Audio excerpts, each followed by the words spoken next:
HIV ads में संचार और परामर्श पाठ्यक्रम के छात्रों का स्वागत है। हम इस पाठ्यक्रम से संबंधित कई वीडियो कार्यक्रम अब तक आपको दिखा चुके हैं। इस कार्यक्रम को दिखाने का मूल उद्देश्य है HIV एड्स के लिए संचार माध्यमों का महत्व रेखांकित करना। Lights, sound, camera, action. आज के इस सूचना युग में संचार साधनों का जैसा प्रसार हुआ है वैसा पहले कभी नहीं था। इलेक्ट्रॉनिक मीडिया ने लोक कल्पना को प्रभावित किया है और उसकी पहुंच लगातार बढ़ रही है।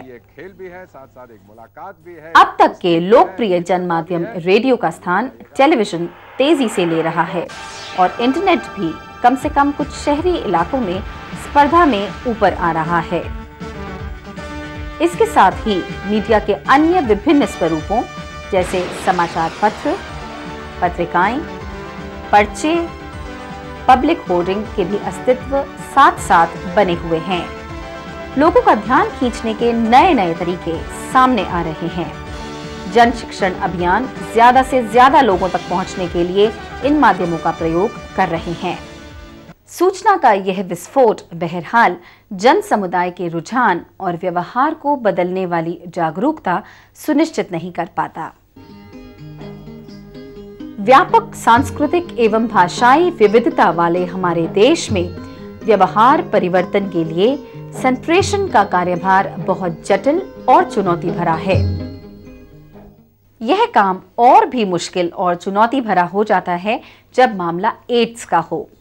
यद्यपि HIV संक्रमण का खतरा रोकने की रणनीति के अभिन्न अंश के रूप में IEC यानी इंफॉर्मेशन, एजुकेशन व कम्युनिकेशन की भूमिका नकारी नहीं की जा सकती, किंतु अध्ययनों से यह पता चला है कि IEC वांछित उद्देश्य को प्राप्त करने में पूरी तरह से सफल नहीं है।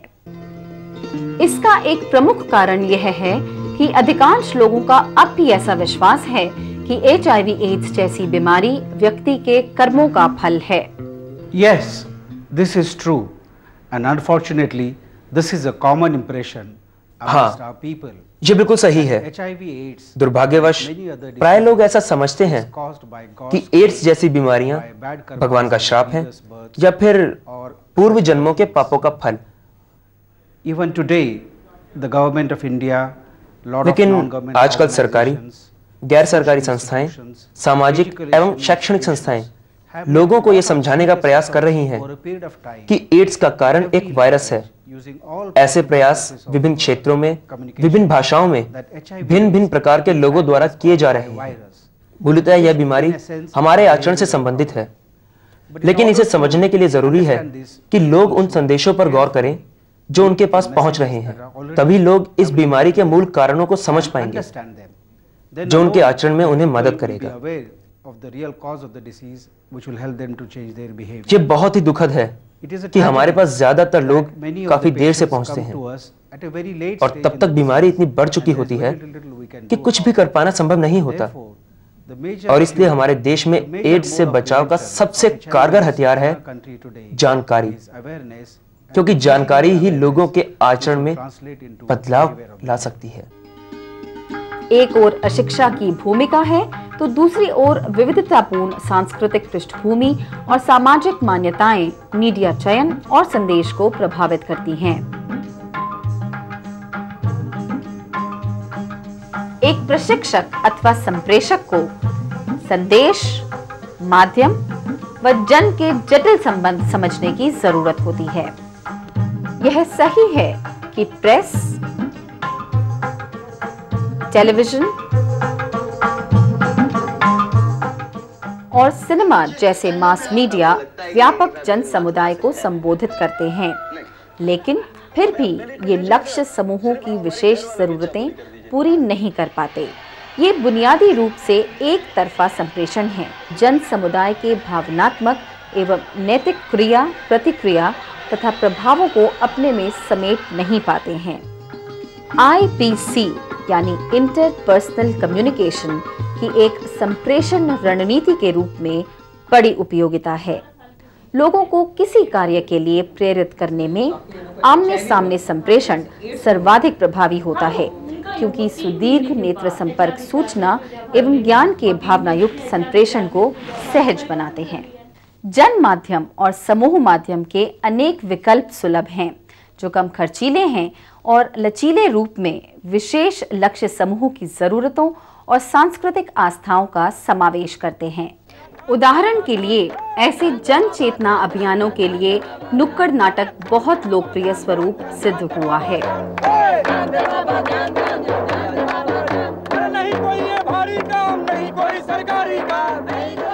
इनमें व्यक्तिगत संपर्कशीलता है, ये जनता की बोली और मुहावरे का प्रयोग करते हैं और जन सामान्य के साथ तुरंत तादात्म्य स्थापित कर लेते हैं।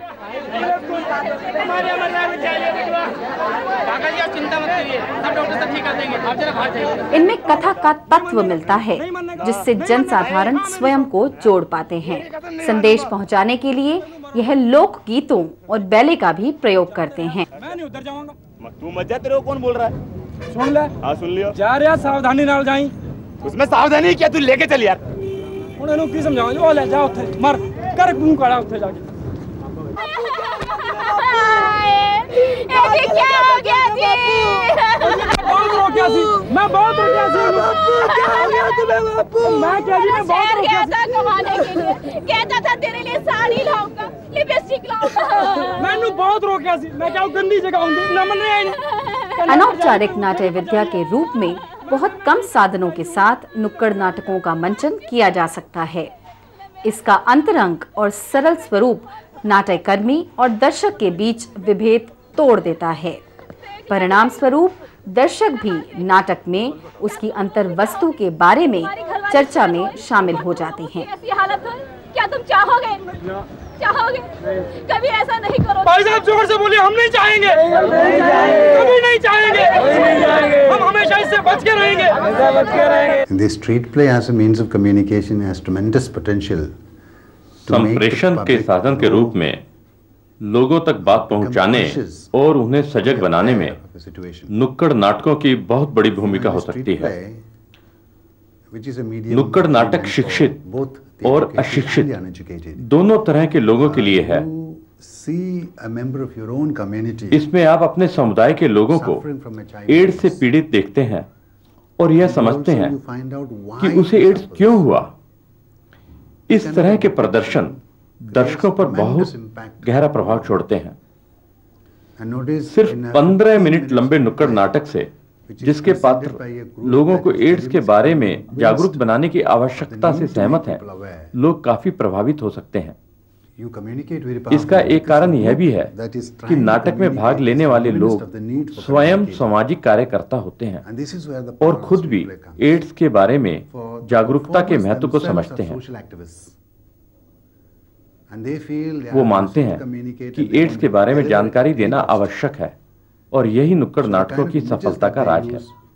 नुक्कड़ नाटक में जिस प्रकार गीत, गाने, मूक अभिनय, नृत्य वगैरह का प्रयोग किया जाता है, वह इसे और भी प्रभावशाली बनाता है और इसी कारण से नुक्कड़ नाटक आज भी उपयोगी है। जबकि हमारे पास टेलीविजन, रेडियो, इंटरनेट जैसी हर चीज उपलब्ध है और यह एक बहुत ही पुराना और परंपरागत माध्यम है, लेकिन इसकी कुछ अलग ही खासियत है।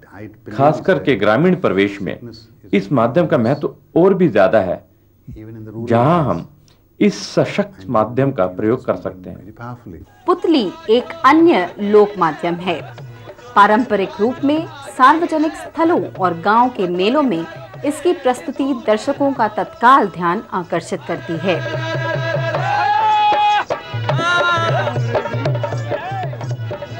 देखो रंगली, गांव में शहर से एक डॉक्टर और नर्स आए हुए हैं। चलो रंगली, हम और गांव वाले उनके पास चलते हैं और उनसे एड्स के बारे में जानकारी लेते हैं। नुक्कड़ नाटक की तरह यह भी लोक कल्पना को प्रेरित करने के लिए कहानी और गीतों का प्रयोग करती है और बहुत प्रभावी सिद्ध होती है।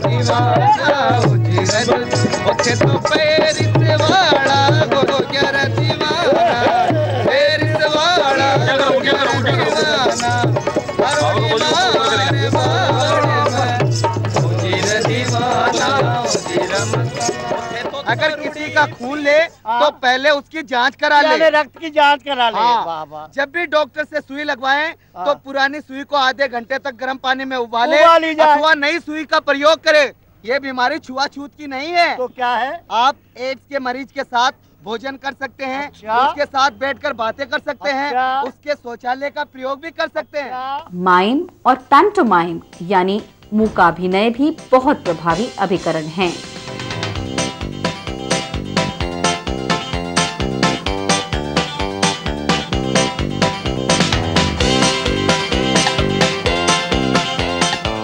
इसमें शरीर की भंगिमाओं और गतियों का प्रयोग होता है, जबकि कोई गीत, कविता अथवा कहानी पर्दे के पीछे चलती रहती है।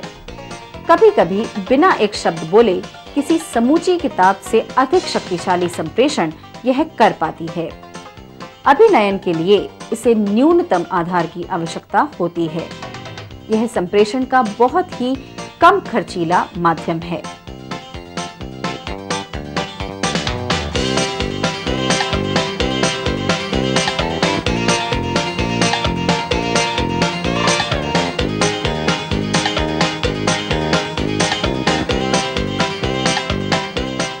अनेक समूह और प्रशिक्षक स्थिति विशेष के भूमिका अभिनय का भी प्रभावशाली प्रयोग करते हैं।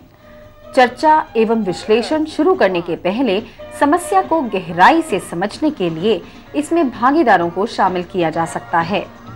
भागीदारी से सीखने और संप्रेषण का यह बहुत ही प्रभावी तरीका है।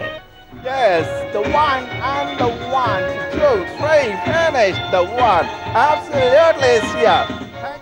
जादुई प्रदर्शन की लोकप्रियता भी IEC के लिए एक उपयोगी मंच प्रदान कर सकती है।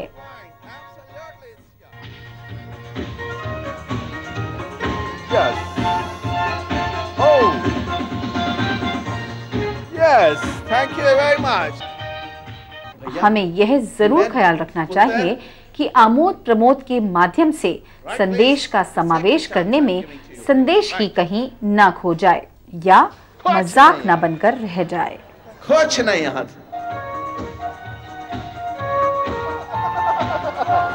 ही मैन के लिए जोर से ताली बजाए।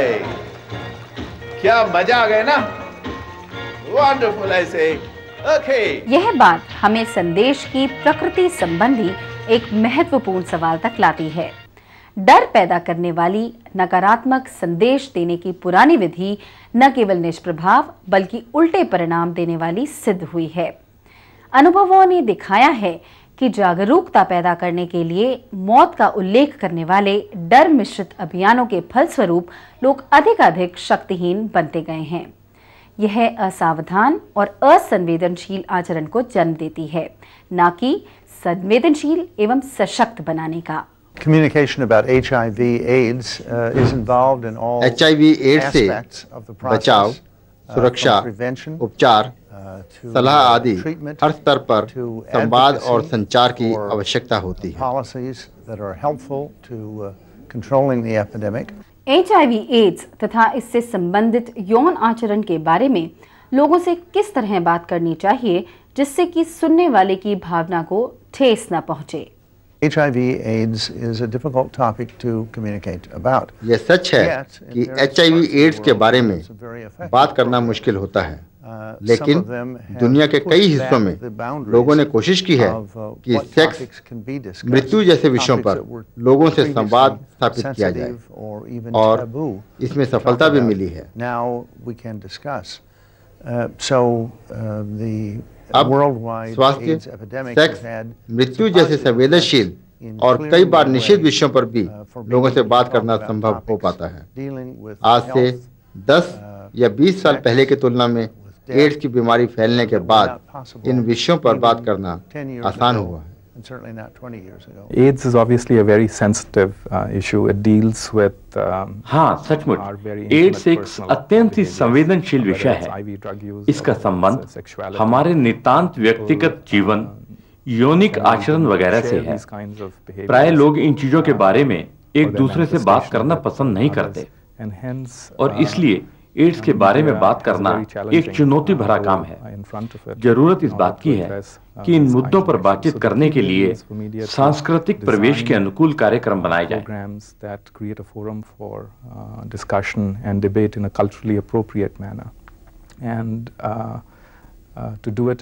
यह बहुत ही आवश्यक है कि लोग अपने अनुभवों और समस्याओं के बारे में एक दूसरे को निसंकोच होकर बताएं।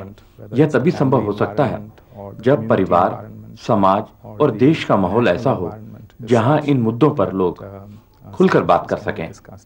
क्या आपको कोई ऐसी घटना याद है जब आपको तीखी प्रतिक्रिया झेलनी पड़ी हो?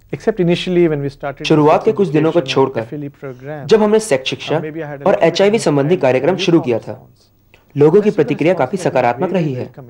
इसका कारण यह है कि मैं बच्चों के माता-पिता और शिक्षकों को शुरू से ही अपने कार्यक्रम में साथ लेकर चलता हूं। जब भी हम किसी स्कूल या अन्य संस्थान पर अपना कार्यक्रम चलाते हैं तो हम अपनी पुस्तिकाएं, पम्फलेट वगैरह शिक्षकों और माता-पिताओं को दिखाते हैं। इसके कारण हम उनका विश्वास जीत पाते हैं। कई माता-पिता और शिक्षक तो मेरे कार्यक्रम में साथ बैठना चाहते हैं ताकि जानने योग्य कोई भी बात उनसे छूट न जाए। और इस प्रकार आप एक मुश्किल और संवेदनशील विषय को दोस्ताना ढंग से लोगों के पास ले जाते हैं और लोग भी आपके कार्यक्रम में खुशी-खुशी शामिल होते हैं। यह इस बात पर निर्भर करता है कि आप किस तरह की चीजें लोगों को देना चाहते हैं, कार्यक्रम कैसे हैं और लोगों को क्या संदेश जाता है। जब माता-पिता और युवकों को लगता है कि ये संदेश उनकी मदद के लिए बनाए गए हैं, तो वो भी आपके कार्यक्रम में सहयोग करने लगते हैं। सेक्स शिक्षा संबंधी प्रचार एवं IEC कार्यक्रमों को बनाने के क्रम में सांस्कृतिक पहलुओं से संबंधित सवालों को गैर सरकारी संस्थाएं कैसे देखती हैं? गैर सरकारी संस्था यानी NGO के रूप में हम झुग्गी झोंपड़ी, बस्तियों के किशोरों तथा युवकों के लिए पारिवारिक शिक्षा कार्यक्रम चलाते रहे हैं। हम HIV, एड्स और लोगों के सेक्स संबंधी आचरण पर भी सामूहिक परिचर्चाएं आयोजित करते हैं। मेरा अनुभव रहा है कि एक बार जब आप बातचीत शुरू कर देते हैं तो लोगों की झिझक दूर हो जाती है। वो इससे संबंधित सवाल पूछने में शर्माते नहीं हैं। हमने बस्तियों के अंदर सवाल बक्से भी रखवाए हैं जिनमें लोग इन परिचर्चाओं के लिए अपने सवाल लिख कर डाल सकते हैं। माध्यम की ओर मुड़े। पोस्टर एक अन्य प्रभावी एवं सरल IEC अभिकरण है जिसका व्यापक रूप से प्रयोग किया जाता है। यद्यपि अशिक्षित समुदाय के लिए पोस्टर पर लिखित संदेश कम आकर्षण रखता है, बढ़िया तरीके से आकल्पित एवं संयोजित पोस्टर पाठ्य और दृश्य के मेल से व्यापक अपील बनाता है।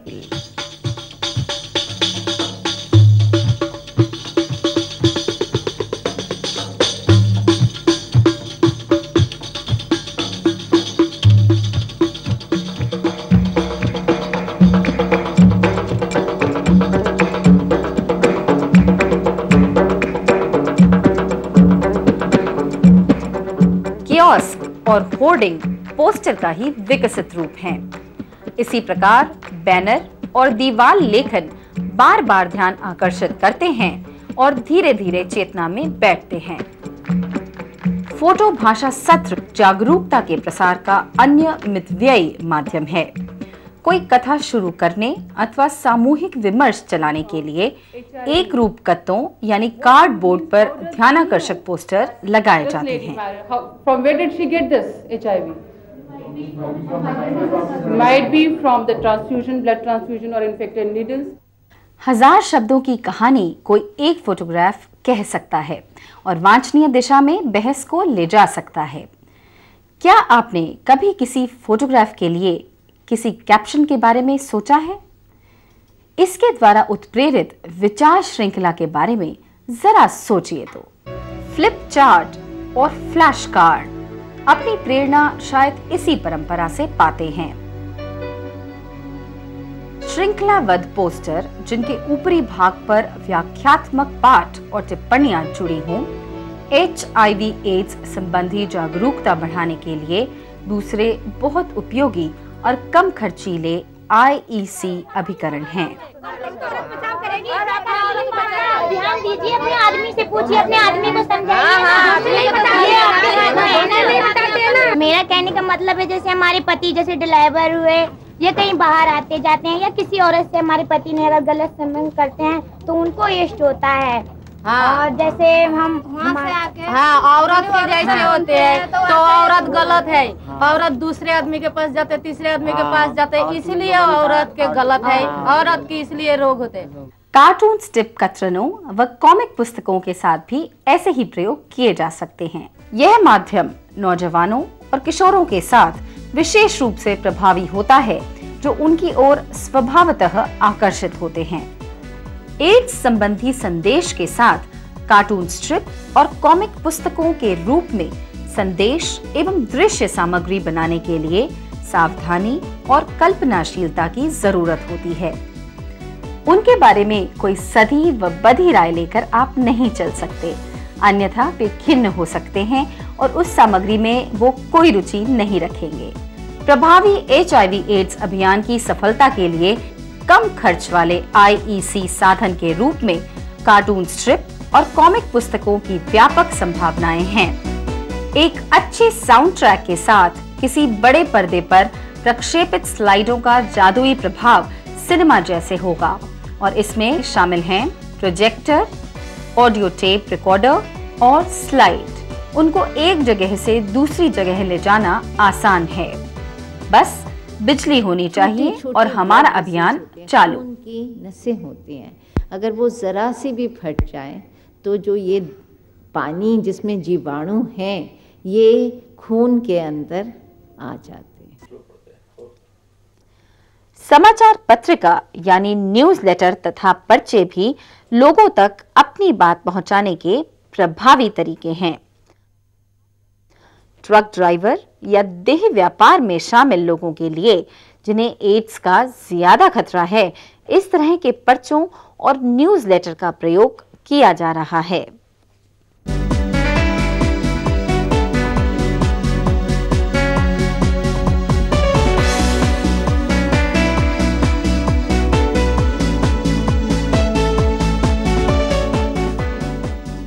समापन से पहले सावधानी की एक बात।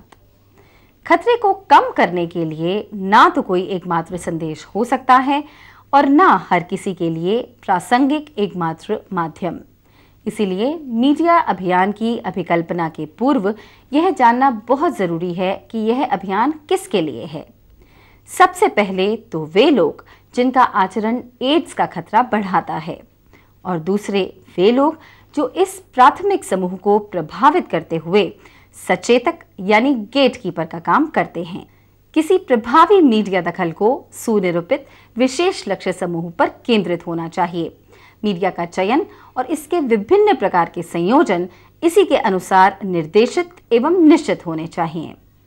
पहले से तैयार मीडिया मिक्स का कोई पूर्व निर्धारित सूत्र नहीं हो सकता, अन्यथा सृजनशीलता का अर्थ ही क्या होगा। अभी तो विदा।